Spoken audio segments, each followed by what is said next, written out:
नमस्कार, मैं हूं आपके साथ शिवम सोनी और आप देख रहे हैं news state investigation. Madhya Pradesh में मैहर में गजब का फर्जीवाड़ा सामने आया। यहां फर्जी दस्तावेज में गेहूं खरीदी दिखाकर 57 लाख रुपए की गड़बड़ी की गई। जांच के बाद इस पूरे मामले से पर्दा उठा। इसके बाद कलेक्टर ने जिन फर्जी किसानों के खाते में पैसे डाले गए थे उनसे वसूली के आदेश दे दिए हैं।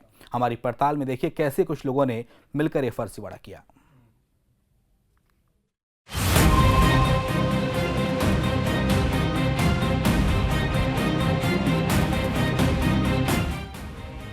न्यूज स्टेट इन्वेस्टिगेशन में बड़ा खुलासा। फर्जी किसानों के नाम पर 57 लाख रुपए की वसूली। फर्जी दस्तावेजों के जरिए की गड़बड़ी। प्रशासन ने की एक्शन की तैयारी। मध्य प्रदेश में अब भ्रष्टाचारियों की खैर नहीं। घोटाले करने वालों को शासन अब सिर्फ भ्रष्टाचारियों के नजरिए से देखता है ताकि आम जनता के हितों के साथ होने वाली कटौती को रोका जा सके। ताजा मामला मैहर जिले से सामने आया है। यहाँ कुछ लोगों ने मिलकर गजब का फर्जीवाड़ा किया। फर्जी दस्तावेज, फर्जी किसान और फर्जी गेहूं खरीदी कर सरकार को 57 लाख रुपए का चूना लगा दिया। अब पूरे मामले में प्रशासन एक्शन की तैयारी में है। सबसे पहले आपको पूरा मामला समझाते हैं। समर्थन मूल्य पर गेहूं खरीदी के लिए वर्ष 2023-24 में रामनगर तहसील के अरगट स्थित खरीदी केंद्र का काम लक्ष्मी स्वयं सहायता समूह को दिया गया था। समूह के संचालकों और ऑपरेटर की मिलीभगत से 2681 क्विंटल गेहूं कागजों में खरीद लिया गया। इसकी खरीदी के एवज में संबंधित 16 फर्जी किसानों के खातों में लगभग 56 लाख रुपए का भुगतान भी कर दिया गया। जब इस मामले की जांच की गई तो दूध का दूध और पानी का पानी हो गया। मैहर कलेक्टर रानी बाटड़ ने अरगट स्थित खरीदी केंद्र में फर्जी किसानों के नाम पर बेचे गए गेहूं के 57 लाख रुपए के भुगतान की वसूली के आदेश जारी कर दिए। इस मामले में किसानों से कुर्की के जरिए राशि वसूलने के आदेश दिए गए। मैहर जिले में अब तक हुए खरीदी फर्जीवाड़े में राशि वसूली का अपनी तरह का ये सबसे बड़ा मामला माना जा रहा है। लक्ष्मी स्वयं सहायता समूह के इस फर्जीवाड़े का खुलासा न्यूज स्टेट इन्वेस्टिगेशन ने किया, जिस पर कलेक्टर ने दोषी पाए गए 16 किसानों पर कार्रवाई की, जिसके विरुद्ध 5 किसानों ने जबलपुर हाईकोर्ट में याचिका दायर की, जिस पर न्यायालय ने कलेक्टर को इन किसानों की सुनवाई कर आदेश जारी करने को कहा था, जिस पर कलेक्टर मैहर ने सभी दोषी किसानों से राशि की वसूली कर नागरिक आपूर्ति निगम के खाते में राशि जमा करने के आदेश दिए हैं। 2022 के गेहूं उपार्जन का ये मामला है, जिसमें लक्ष्मी स्व सहायता समूह एजेंसी था और उसमें शॉर्टेज पाए जाने पर जांच में ये पता चला था कि किसानों को गेहूं खरीदे बिना फर्जी भुगतान हुए हैं, जिसमें वसूली की कार्रवाई प्रारंभ हुई। माननीय उच्च न्यायालय में कुछ किसान गए थे, जिसमें कलेक्टर को सुनवाई करके आदेश करने हेतु निर्देशित किया गया था और उसमें सुनवाई करके हमने वसूली के आदेश पुनः जारी किए हैं, जिसमें अभी आरआरसी जारी होकर वसूली की कार्रवाई चल रही है। इसमें कुछ कृषक मैहर के हैं और कुछ सतना जिले के निवासी हैं, तो इसमें दोनों स्थानों से कार्रवाई हो रही है। ये खेल इतने शातिराना तरीके से किया गया कि खरीदी केंद्र अरगट से लगभग 70 किलोमीटर दूर रघुनाथपुर के किसानों से गेहूं खरीदना दिखाया गया, जबकि रघुनाथपुर से अरगट के बीच लगभग 25 खरीदी केंद्र मौजूद हैं। समर्थन मूल्य पर खरीदी में शासन की मंशा है कि किसान अपने निकटतम खरीदी केंद्र में आसानी से अपनी उपज बेच सके। इसके लिए स्लॉट बुकिंग सिस्टम लागू किया गया, जिससे किसान अपनी पसंद का निकटतम केंद्र चुन सके। इसी का फायदा उठाते हुए लक्ष्मी स्वयं सहायता समूह को चलाने वाले लोगों ने अरगट से काफी दूर के किसानों के नाम पर गेहूं की कागजी खरीदी दिखा दी, जबकि वास्तव में ये गेहूं खरीदा ही नहीं गया था। इसके बाद इसका 57 लाख रुपए का भुगतान फर्जी तरीके से इन किसानों के खाते में डाल दिया गया था। किसानों ने 25 खरीदी केंद्र छोड़ 70 किलोमीटर दूर के खरीदी केंद्र में उपज बेचने की जानकारी सामने आने के बाद न्यूज स्टेट की पड़ताल में इस फर्जीवाड़े को पकड़ा था। न्यूज स्टेट इन्वेस्टिगेशन में पाया गया कि समूह संचालक और किसानों ने साठगांठ कर सरकारी खजाने को नुकसान पहुंचाते हुए ये फर्जीवाड़ा किया। कलेक्टर के आदेश पर रामनगर तहसील ने बिना गेहूं बेचे भुगतान पाने वाले किसानों के खिलाफ कार्रवाई के आदेश दे दिए। अरगट खरीदी केंद्र में गेहूं जो खरीदा गया था उसमें कुछ पैसे का गबन हुआ था और गबन करने वाले किसान हमारे तहसील के अंतर्गत नहीं आते हैं। वो रामपुर तहसील और कुछ रघुराज नगर और कुछ मैहर तहसील के किसान हैं, जिनकी माननीय कलेक्टर महोदया द्वारा वसूली के लिए आदेश कर दिया गया है और संबंधित तहसीलों के तहसीलदारों को यहाँ से फाइल जा चुकी है, पत्र भी जा चुका है, वहाँ से वसूली की कार्यवाही उनकी चल रही है। हाँ, खरीदी केंद्र भी मेरे ही तहसील के अंतर्गत है और जो किसानों का गमन हुआ है वो भी किसान हमारे ही तहसील के हैं। जिन किसानों से वसूली होनी है उनमें कोटर तहसील के बेरा निवासी राजेश प्रताप सिंह से 6,01,000 रुपए, रघुराज तहसील के कृपालपुर निवासी किसान मिथिलेश पटेल से 4,95,000 रुपए, रामपुर भागेलान तहसील के रघुनाथपुर निवासी किसान आकांक्षा सिंह से 3,86,000 रुपए, अनामिका सिंह से 5,82,000 रुपए, द्रौपदी सिंह से 3,69,000 रुपए समेत 16 किसानों से ये रकम वसूली जाएगी। ये बस एक मामला नहीं है। लक्ष्मी स्वयं सहायता समूह ने एक और फर्जीवाड़ा किया। इस स्वयं सहायता समूह ने कई किसानों से गेहूं की खरीदी की, लेकिन उन किसानों को कोई भुगतान नहीं दिया। न्यूज स्टेट इन्वेस्टिगेशन में इस बात का खुलासा हुआ कि लक्ष्मी स्वयं सहायता समूह ने किसानों से गेहूं तो खरीदा, लेकिन ये गेहूं गोदाम तक नहीं पहुंचा। मतलब इन गेहूं को कहीं और बेच दिया गया। इस मामले की शिकायत किसानों ने कलेक्टर से की। इसके बाद कलेक्टर ने उन्हें भरोसा दिया कि उनको भुगतान किया जाएगा।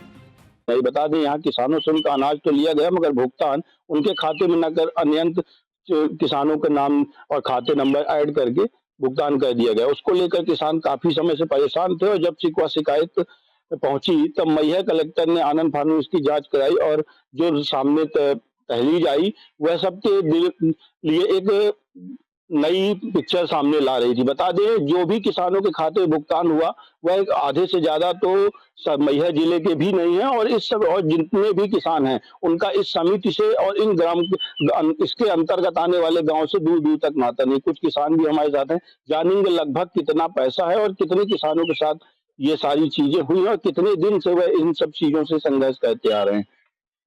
कितना पैसा होगा, आखिर ये समिति कौन सी है, पहले तो ये मैं जानना चाहूंगा। लक्ष्मी स्व सहायता समूह सुलखामा के नाम से खरीदी केंद्र अर्गट सरकार के द्वारा दिया गया, जहां पर हम सभी किसान भाई इस क्षेत्र के अपना अपना गेहूं बेचा। आज दिनांक तक पैसा नहीं आया। जब नहीं आया तो खरीदी केंद्र के जो खरीदार संतोष गुप्ता था उनसे फोन में बात किया कि भाई पैसा क्यों नहीं आ रहा। उन्होंने बताया कि पंडित जी अभी तक गेहूं गोदाम में नहीं पहुंचा है, जिस दिन पहुंच जाएगा तो पैसा आ जाएगा, 2-4 दिन और रुकिए। फिर 4 दिन रुकने के बाद पता लगाया कि कहीं अब क्यों नहीं आ रहा, कहीं अभी गाड़ी अंदर नहीं गई है। यही करते 10 दिन 15 दिन बीत गए। फिर हम लोग सभी किसान चिंतित होकर एक दूसरे गांव के सभी मिलकर सतना कलेक्टर साहब के पास गया, निवेदन किया कि श्रीमान जी हम लोग इस तारीख को अपना अपना माल बेचा, आज दिनांक तक पैसा नहीं प्राप्त किया। उन्होंने बतला, फिर जांच करवाया तो पता चला कि वो संतोष कुमार गुप्ता और राम शकल जो उनकी खरीदी समिति थी उनके द्वारा बड़ी धांधली की गई है। फर्जी किसान बनाकर 14 किसानों के नाम पर करीबन 57 लाख रुपए ट्रांसफर कर दिया, जो गेहूं यहाँ नहीं बेचे थे। और जिन्होंने बेचा, जिनके पास रसीद आज भी है, उनका माल गेहूं आज तक गोदाम में गया ही नहीं। इसीलिए आप लोगों को पैसा नहीं आया है। तत्काल हम पैसा व्यवस्था करा रहे हैं। कलेक्टर साहब फिर नेक्स्ट मंगल को गया, कलेक्टर साहब से मुलाकात किया तो उन्होंने कहा कि मैंने आदेश कर दिया है सक्सेना जी को, जो खाद्य आपूर्ति निगम था, उनको आप लोगों को पैसा मिल जाएगा। ये आदेश 1-2 माह हो गए, हम लोग को पैसा नहीं मिला। फिर हमने नान विभाग के पास गया कि श्रीमान आपको तो आदेश कर दिए हैं कलेक्टर साहब, तो आप हम लोगों को पैसा क्यों नहीं दे रहे हैं। तो उन्होंने कहा कि हमने बिक्री कुर्की करने का कार्यवाही कर दिया है, अब बिक्री कुर्की करने के बाद ही आप लोगों का पैसा भुगतान कर दिया जाएगा। आज 3 वर्ष हो गए, आज दिनांक तक भुगतान नहीं हुआ। जैसे स्व सहायता समूह महिलाओं को लिए दिया गया था, तो क्या उस खरीदी केंद्र में महिलाएं खरीदी? एक भी तब मैंने एक कलेक्टर साहब से भी निवेदन किया कि श्रीमान जी जो आपने खरीदी केंद्र शुल्कमा ये महिला स्व सहायता समूह को दिए हैं, और एक भी सदस्य उनका खरीदी केंद्र में नहीं उपस्थित था, और ना ही वो खरीदे हैं। खरीदार संतोष कुमार गुप्ता, उस गांव का सरपंच, और राम सकल सिंह लखवार मैयर, जो ये दोनों एक दूसरे के पार्टनर थे, ये दोनों चीटर थे। ये इन लोगों से खरीदी केंद्र लेके और हम लोगों के साथ घपला कर दिया। जैसा कि उन्होंने बताया, आप भी एक किसान हैं, लगभग कितना पैसा आपका होगा? हम व्यक्तिगत हमारा तो 2,20,000 है। कितने वर्ष हो गया? 3 साल हो गया। लगभग जो अपन देखे 3 साल से इतना घोटाले के बाद भी वही समितियां पुनः खरीदी कर रही थी। हाँ जी, हाँ। तो ऐसा कैसे पॉसिबल है जब उनकी जांचें चल रही हैं, ऑलरेडी शॉर्टेज में है, तो ये भी हमारे यहाँ तो वो नहीं खरीदी की है, अंते मनते यहाँ ही, जैसे कि यहाँ भैंसरा है, कहीं कहूँ भा सब ऐसा होत है, सरकार को ध्यान नहीं दे, यह में खरीदी कर रहे हैं। अब का कहीं सब घोटाला बाज है, किसान मारा जाता जाऊं पसीना कहीं के ये मैं कहीं के किस्त आज तक नहीं मिला, मान ली ऊपर भाई का कहीं की कहा है। जब इस मामले में अधिकारियों से बातचीत की, उन्होंने क्या आश्वासन दिया? उनने कहा कि 1 महीना के अंदर देंगे, कोई कह रहा 2 महीना के अंदर देंगे, कोई कह रहा आज ही देंगे, और दिए आज तक भी नहीं। हम लोग वर्ष हो गया इस 3 साल जबलपुर में कुछ हमारे साथी गए तो वहां से भी आ गए कि इनको दिया जाए, तो भी आज तक वो भी नहीं कर रहे हैं। न कलेक्टर कर रहा, न कोई कर रहा है। जैसा कि बताया जबलपुर, आपका व्यक्तिगत कितना पैसा होगा एक लमसम? हमारा 1,57,000। अगर अपन ऑल ओवर किसानों की बात करें तो कितने कुल ऐसे किसान होंगे जो 3 वर्षों से अपने पैसे? 48 किसान। इसके जवाब कहाँ आप लोग गए? कैसे? हम लोग तो शुरू में पहले इस बात का खुलासा कैसे हुआ कि हमारा पैसा कहाँ गया? खुलासा हुआ जब कितना समय लगा? समय 1 महीने लगा। मैं जब गया सतना, यहाँ पहले पैसे के लिए जो यहाँ खरीदी में रहते थे उनसे संपर्क किया, तो बोले कि आप लोगों का माल वहां नहीं गया, इसलिए पैसा नहीं मिलेगा। तो हम लोग उसकी छानबीन करने लगे, तो 1 महीने के भीतर हम छानबीन कर लिए। हम पहले जून में गए थे कलेक्टर महोदय के पास, वो बोले कि हम कार्यवाही कराते हैं। किस सन में? जून 21 में। 21 में जी। आज 25 हो गया। आज 25 हो गया। नहीं जी है। फिर उसके बाद कैसा प्रोसेस? फिर उसके बाद क्या आश्वासन हुआ जब आपने? उसके बाद वो बोले कि हम पैसा दिलवा रहे हैं, तत्काल दिलवाएंगे, 1 महीना 2 महीना। फिर मैं एक बार गया कलेक्टर। लोगों पे ये आरोप है आप लोगों के द्वारा, उसके बाद 21 से 25 के बाद जी, क्या वो खरीदी के कहीं ना कहीं संचालित कर रहे हैं? वो नहीं कर रहे हैं। अच्छा, वो लोग कहीं नहीं, उनको नहीं मिला, वो तो नहीं कर रहे हैं। वो समूह नहीं कर रहा, दूसरा समूह करता हो तो करता हो, दूसरा समूह करता हो। जो समूह संचालक थे उनके द्वारा किसी और समूह के नाम से ऐसी खरीदी कोई की गई? अब हमको ये पता नहीं है, ये सब इसके विषय में हमको पता नहीं है। जैसा कि उनका कहना था कि अभी एक किसान थे हमारे साथ, आपके सहयोगी जी, वो जबलपुर से आदेश हुआ। जी, जबलपुर में कहाँ से आदेश हुआ? हाई कोर्ट से। अच्छा, वहाँ कब हुआ था आदेश? ये हुआ है 5 इसका रिकॉर्ड हमारे दर्शकों को दिखाएंगे जरा, कब हुआ था आदेश? ये है, हुआ है ये सामने कर दिया 5 मई को आदेश हुआ है। ये 5 मई का आदेश है। 5 मई 2025 जी, तो हाई कोर्ट ने आदेश जी, कि इनका पैसा दिया जाए। हाँ, उसके बाद जैसे ये आदेश मई में आया, जुलाई आ गई, उसके बाद फिर क्या प्रतिक्रिया हुई अधिकारियों के द्वारा? अधिकार कोई प्रतिक्रिया नहीं हुई यहाँ। अब हम लोग हो गए, गेहूं दे दिए, अब बस अपना जा के एक गरीब किसान आदमी वहां जाके भटकते रहे, जब तक पैसे पूछे तब तक गए, पैसे खत्म, फिर हो गया, जाना आना ही बंद हो गया अब हम लोगों का। अब वहां जबलपुर में कराए कुछ साथी हमारे, तो वहीं से वो आया, अभी तक उसका कोई डिसीजन नहीं निकला और ना ही भुगतान हुआ। इस मामले में कांग्रेस का भी बयान सामने आया है। उन्होंने आरोपियों पर जल्द से जल्द कार्रवाई की मांग की है।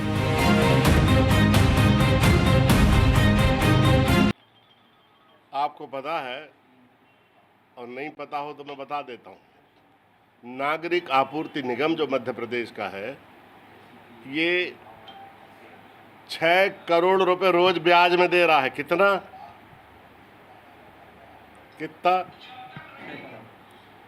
अधिकृत रूप से कैमरे के सामने बोल रहा हूँ, नागरिक आपूर्ति निगम 6 करोड़ रुपए रोज ब्याज दे रहा है।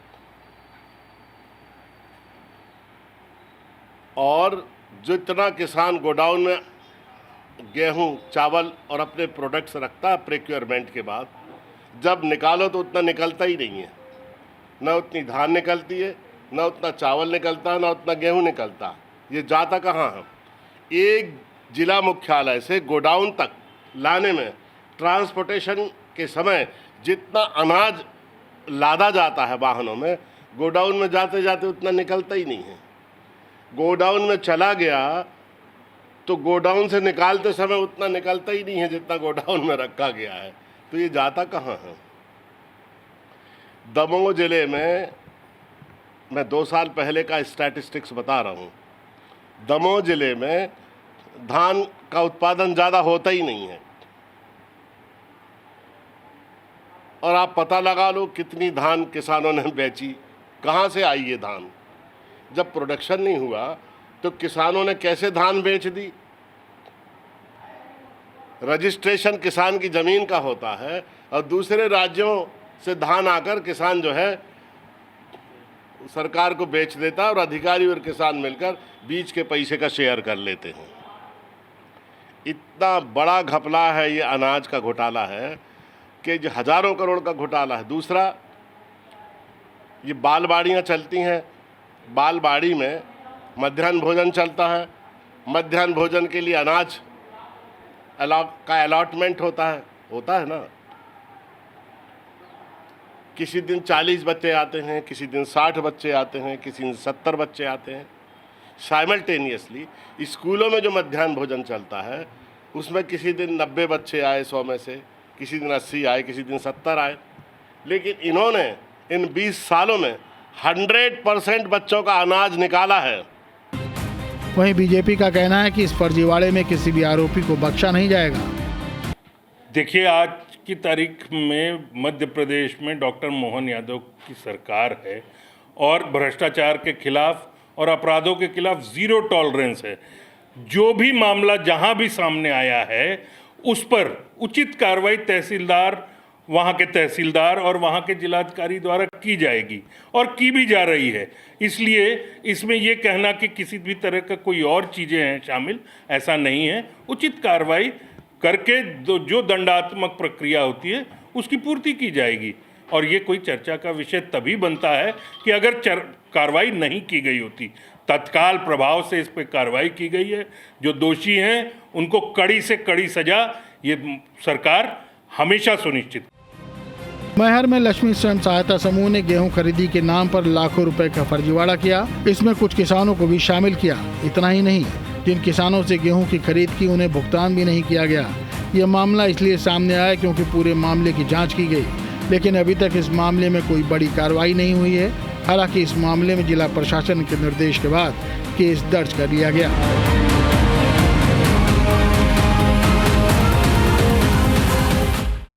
एक और सरकार है जहां बड़े बड़े दावे वादे किसानों के हितों को लेकर करती, वहीं उनके ही नुमाइंदे उनके अरमानों पर पानी फेरते रहे हैं। मामला का ताज़ा मामला सतना मैहर जिले के रामनगर ब्लॉक का है, जहां अरगट स्थित लक्ष्मी स्व सहायता समूह ने 68 किसानों के साथ धोखाधड़ी का मामला सामने आया। बता दें, इस स्व सहायता समूह में किसानों ने वर्ष 2021 में अपने गेहूं की फसल विक्रय की थी, लेकिन आज 2025 4 वर्ष पूर्ण हो गए, मगर आज तक किसानों का ना तो पैसा मिला और ना ही उन्हें किसी प्रकार की कोई आस है। इस मामले को लेकर जब उन्होंने अधिकारियों से शिकायत की तो किसी ने ध्यान नहीं दिया। बता दें, पहले सतना और मैहर एक ही जिले में थे, उसके बावजूद तत्कालीन कलेक्टर अनुराग वर्मा से इस मामले को लेकर किसानों ने बातचीत की थी, मगर उन्होंने भी किसी प्रकार का कोई कार्रवाई का आश्वासन नहीं दिया था।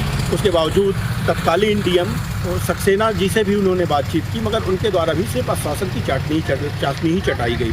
उस पर भी उन्होंने कोई कार्रवाई नहीं की। विगत 4 वर्ष पूर्ण हो गए, लेकिन किसानों को आज तक भुगतान नहीं हुआ। बता दें, जब किसानों ने इस मामले पर पहल की और जानकारी एकत्रित की तो जो जानकारी सामने आई उसमें 68 किसानों का पेमेंट 14 फर्जी किसान बनाकर उनके खातों में डिस्ट्रीब्यूट कर दिया गया।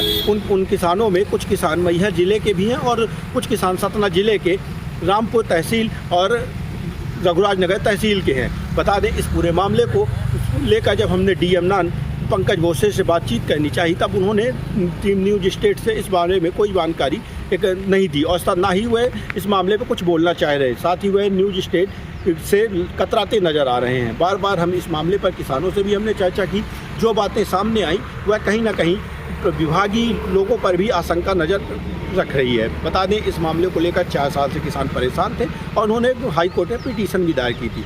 वर्ष मई 2025 पर हाई कोर्ट ने भी इस पर आदेश जारी किया कि किसानों को उनका पेमेंट सरकार द्वारा दिया जाए, मगर इसके बावजूद भी आज तक उस पर कोई पहल नहीं की गई। वहीं मैहर जिले की तत्कालीन कलेक्टर रानी बाटड़ ने इस मामले पर अपनी दिलचस्पी दिखाई और उन्होंने आनन फानन में आदेश जारी कर किसानों से वसूली के आदेश जारी कर दिए, जिनको लेकर रामपुर, बघेलान और रघुराज नगर साथ ही मैहर के 3 तहसीलदारों को यह नोटिस दी गई है ताकि जो जिनके खातों में यह पैसा गया है उनसे इस पैसे की रिकवरी की जाए। Shubham Shukla, team news state, Madhya Pradesh, Chhattisgarh. तो फर्जी दस्तावेजों के जरिए गेहूं खरीदी में फर्जीवाड़ा किया गया। किस तरह से आपने देखा, 57 लाख रुपए का फर्जीवाड़ा किया गया है सतना के मैहर में। शुभम इस वक्त हमें ज्वाइन करें लाइव इस वक्त मैहर से। शुभम, पूरा मामला है क्या और अधिकारियों ने इस पूरे मामले पर क्या कुछ प्रतिक्रिया दी है, कब इस पर कार्रवाई की जाएगी, कौन कौन दोषी है, जरा बताइएगा विस्तार से। दरअसल मामला ये 2021 का है, जब गेहूं की खरीदी के लिए केंद्र डिस्ट्रीब्यूट किए गए थे। उस समय ये रामनगर ब्लॉक में अरगट एक गांव है, वहां पे एक लक्ष्मी स्व सहायता समूह को खरीदी केंद्र दिया गया था। उस समय खरीदी के केंद्र में लगभग उस गांव के 68 किसानों को ने अपना गेहूं उस खरीदी केंद्र में दिया था, मगर आलम यह रहा कि आज 4 साल बीत गए और वह किसान आज भी अपने अनाज के पैसे के लिए दर बदर भटकते नजर आ रहे हैं। जब इस मामले में जब हमने वहां पे अधिकारियों से बातचीत करनी चाहिए तो कुछ अधिकारी, नान विभाग के अधिकारी तो सामना ही नहीं करना चाह रहे। कहीं ना कहीं अगर अपन इस पूरे मामले पर देखा जाए तो ना तो क्षेत्रीय जनप्रतिनिधि इस पर कोई प्रतिक्रिया दिखा रहे हैं और ना ही किसी प्रकार का कोई अधिकारियों की खास दिलचस्पी है किसानों को लेकर। 2-4 साल पूर्ण हुए लेकिन किसान आज भी दर बदर भटकने को मजबूर हैं। कुछ किसानों ने तो आस भी छोड़ दी कि अब उन्हें वापस पैसा कहीं ना कहीं मिलेगा। जब इस पूरे मामले पर न्यूज शुभम गया है, इसमें फर्जी ऑपरेटर और समूह संचालक की मिली भगत से पूरा मामला सामने आया है, इसको अंजाम दिया गया ठगी फर्जीवाड़े को। 56,95,000 रुपए का जो पेमेंट है किसानों का, वह 14 फर्जी की, जो सबसे बड़ी बात है इसमें, तो ये समिति प्रबंधक द्वारा 14 फर्जी खाते बना दिए गए। और सबसे दिलचस्प बात यह है कि जब इन खातों में पेमेंट की गई तो कहीं ना कहीं आज के समय पे जब पेमेंट की जाती है तो उनमें किसानों का एक बार वेरिफिकेशन किया जाता है और उसके बावजूद भी 4 साल बीत गए, वो पैसा भी चला गया, लेकिन आज तक विभागीय लोग कुंभकर्णी नींद से नहीं जागे, क्योंकि उन्होंने ऐसी कोई दिलचस्पी नहीं दिखाई जिससे किसान, जो परेशान किसान है, वह उनकी समस्या का निराकरण हो सके। इस पर अगर बातचीत एक पहल अपन देखें तो जो किसानों का आरोप है, उनका सीधा आरोप है कि इसमें नान विभाग की मिली भगत से ऐसा खुद बुद पैसे का हुआ है, क्योंकि किसान लगातार वहां पर विभागीय लोगों के पास जा रहे थे, आवेदन दे रहे थे। जो जन सुनवाई होती है उनमें भी उन्होंने 4 साल से हर महीने की जन सुनवाई में उन्होंने आवेदन दिए, मगर वह जन सुनवाई सिर्फ कागजी पन्ने रह गए जो वहां पर ले लिए जाते थे और बाद में उनका क्या होता था यह तो विभागीय लोग ही बता सकते हैं, मगर किसानों को उससे कोई लाभ नहीं मिला।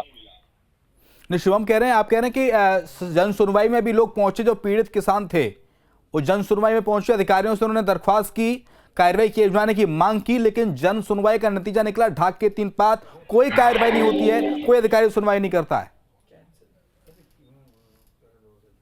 और इसमें अगर अपन नान विभाग के लोगों को देखें तो कहीं ना कहीं अभी जो हाल ही में अपने पास एक सूची आई है, उस सूची में भी अपन देखें तो जिन समितियों को पहले से ब्लैक लिस्टेड किया गया था उन्हें हाल ही में धान की खरीदी केंद्र दिए गए थे। तो कहीं ना कहीं इस पे एक नान विभाग पर भी प्रश्न चिन्ह खड़े होते हैं कि जो पहले से बैंक करप्टेड है, जो पहले से ब्लैक लिस्टेड है, उसे पुनः खरीदी केंद्र देना मतलब कहीं ना कहीं विभागीय मिली भगत से ही ये सारी चीजों को अंजाम दिया जा रहा है। तब तो विभागीय लोग बार बार उनसे बातचीत करना भी चाहे कि आखिर किसान इतने सालों से परेशान है, उस पर विभाग क्या कर रहा है, मगर विभागीय लोग सामने आने से भी कतराते हैं और इस मामले में बात करने से भी वह अपने आप को दूर ही रख रहे हैं। ये लक्ष्मी स्व सहायता समूह जो है यहाँ पर, ये कितने समय से चल रहा है, कौन इसका संचालक है और इसको लेकर कोई जानकारी प्रशासन के पास, सरकार के पास पहले से थी, कोई लीगल दस्तावेज इनके पास थे? शुभम, जो ये लक्ष्मी स्व सहायता समूह है, उसी समय एक मध्याह्न भोजन संचालित, अरगट में ये मध्याह्न भोजन संचालित करता था। उसके बावजूद इसमें जो सरकार ने पहल की थी कि महिलाओं का सशक्तिकरण को लेकर खरीदी केंद्र महिलाओं को डिस्ट्रीब्यूट करने थे और महिलाएं ही उसे संचालित करती। मगर आलम इसमें ये रहा कि जहां जहां खरीदी केंद्र दिए गए वहां पर थर्ड पार्टी का इन्वॉल्वमेंट था। महिलाएं वहां किसी भी समूह पे दिखी ही नहीं। और जब इस पूरे मामले में स्व सहायता समूह के लोगों से भी हमने वहां से बातचीत करनी चाहिए, तो वो लोग भी हमसे बातचीत करने से कतराते नजर आए। वो उनके कई लोगों ने हमसे बातचीत करने पे तो सीधा सीधा उन्होंने ये कहा कि हमें कुछ भी नहीं पता, जो हुआ जिनके खाते में गया वो उनका ही था। लेकिन इस बारे में जब हमने वहां रामनगर तहसीलदार से बात की और मैहर कलेक्टर से बात की, तो उन्होंने इस चीज को स्वीकारा कि कहीं ना कहीं किसानों के साथ गलत हुआ है। तो मतलब अगर इसका सीधा सा वो किया जाए तो कहीं ना कहीं यह पूरा नान विभाग का खेल है। जो आज भी नान विभाग के डीएम है, उन पर एक और आरोप अभी हाल ही में सामने आया था, जिसमें उन्होंने शासकीय चावल जो राइस मिल से दरने के लिए, मिल से धान दरने के लिए गई थी, तो वो चावल सप्लाई देवास के लिए होना था, मगर वो देवास न जाके एक प्राइवेट मिलर्स के यहाँ उतर जाता है। उसके बाद भी आज 2 साल पूर्ण हो रहे हैं, 1.5, उसके बावजूद भी आज तक उस पर महिलाएं पर भी उन्होंने कार्रवाई नहीं की। तो इस पूरे मामले को अगर अपन ऑल ओवर दिखाएं तो कहीं ना कहीं सतना जिले में जब से पंकज बोरसे ने नॉन डीएम का पद संभाला है, तो कहीं ना कहीं जो फौजदारी के चीजें हैं, जो जालसाजी है, उनके लोगों के हौसले बुलंद हुए हैं। इसमें कोई दुराय नहीं है। बहुत शुक्रिया आपका शुभम, तमाम सारी जानकारी के लिए। तो देखा किस तरह से फर्जीवाड़ा चल रहा था। 57 लाख रुपए का फर्जीवाड़ा यहाँ पर हुआ है और ऐसे में इस पूरे मामले पर सवाल उठना भी लाजमी है। फिलहाल वक्त एक ब्रेक का, ब्रेक के उस पर भी खबरें जारी हैं।